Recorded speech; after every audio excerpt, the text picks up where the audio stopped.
حياتنا بنقابل أوقات صعبة. أيام بنحس فيها إنه كل حاجة ضدنا، كأننا قدام حيطة سد من المشاكل. ممكن تكون خسارة مفاجئة في الشغل، أو مشروع كبير حلمنا بيه ومنجحش، أو يمكن تكون تعب صحي كبير ومش عارفين نعمل إيه. بس جوه كل الصعوبات دي، في وسط الضلمة دي، في قوة كبيرة مستخبية.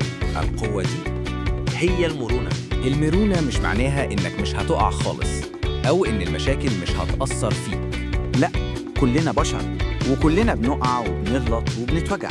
المرونة هي إنك تقدر تقوم تاني بعد كل وقعة أو مشكلة. كأنك سوستة مرنة بترجع زي ما كانت بعد أي ضغط.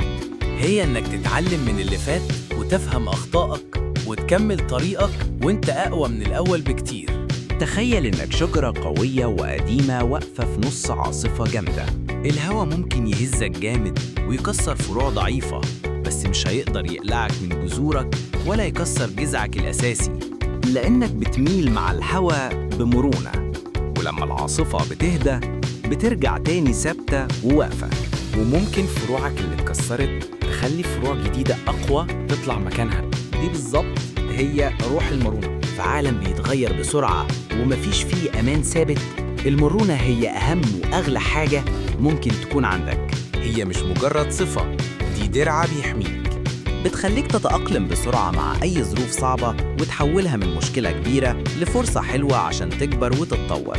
بتخليك ما تيأسش لما الأمور ما تمشيش زي ما أنت عايز أو خططت بالظبط.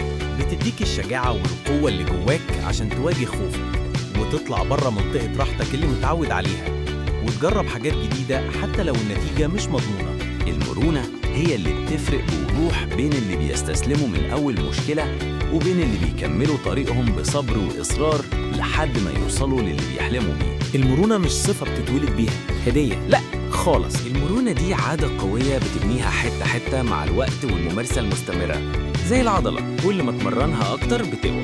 ودي شوية خطوات بسيطة هتساعدك تبني وتقوي عضلة المرونة اللي جواك. ركز على اللي تقدر تتحكم فيه بس. في أي مشكلة دايماً في حاجات نقدر نغيرها وحاجات لأ. ركز طاقتك ومجهودك على اللي في إيدك فعلاً، وسيب الباقي اللي مش بإيدك خالص. ده بيقلل الإحساس بالعجز واليأس. اتعلم من غلطاتك وما تقفش عندها.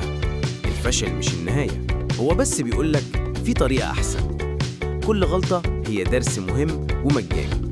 بدل ما تقول لنفسك أنا فاشل، اسأل نفسك إيه اللي اتعلمته وإزاي ممكن أعملها أحسن المرة الجاية. ده بيخلي الفشل قوة تدفعك للأمام. اعمل حواليك شبكة دعم قوية، محدش بيواجه مشاكله لوحده. اتكلم مع أصحابك أو عيلتك اللي بتثق فيهم وبيدعموك. مجرد الكلام عن المشكلة ممكن يخليك تشوفها بشكل مختلف، والدعم النفسي ده بيفرق جدا في إنك تكمل وتتعافى. اهتم بصحتك جسمياً ونفسياً، دول البنزين بتاعك. النوم كويس والأكل صحي والرياضة مش رفاهية، دول أساسيات عشان مخك وجسمك يقدروا يستحملوا الضغوط ويكون عندك طاقة تواجه بيها التحديات. غير نظرتك للمشكلة. هل دي آخر الدنيا ولا مجرد تغيير في الطريق؟ حاول دايما تشوف الجانب الحلو أو الفرصة اللي مستخبية في أي أزمة. كل مشكلة ليها حل، وممكن تكون مدخل ليك عشان تكتشف قوة جواك ما كنتش تعرفها. خليك ممتن للحاجات الصغيرة كل يوم حتى في أصعب الأوقات. دايماً في حاجات بسيطة ممكن نشكر ربنا عليها. كوباية شاي سخنة، شروق الشمس، مكالمة من صاحب. التركيز على الحاجات دي بيغير تفكيرك من الزعل للإيجابية والراحة.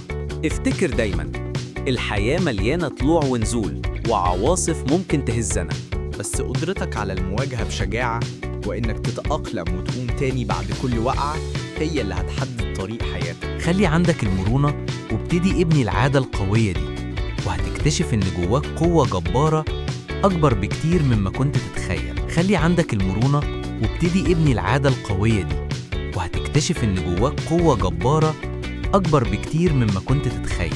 خلي كل مشكلة أو صعوبة تقابلك تزود قوتك وخبرتك، وخلي كل عثرة أو فشل يكون مجرد سلمة توصلك لهدف أعلى وأكبر. خليك مرن وخليك محدش يقدر يكسرك.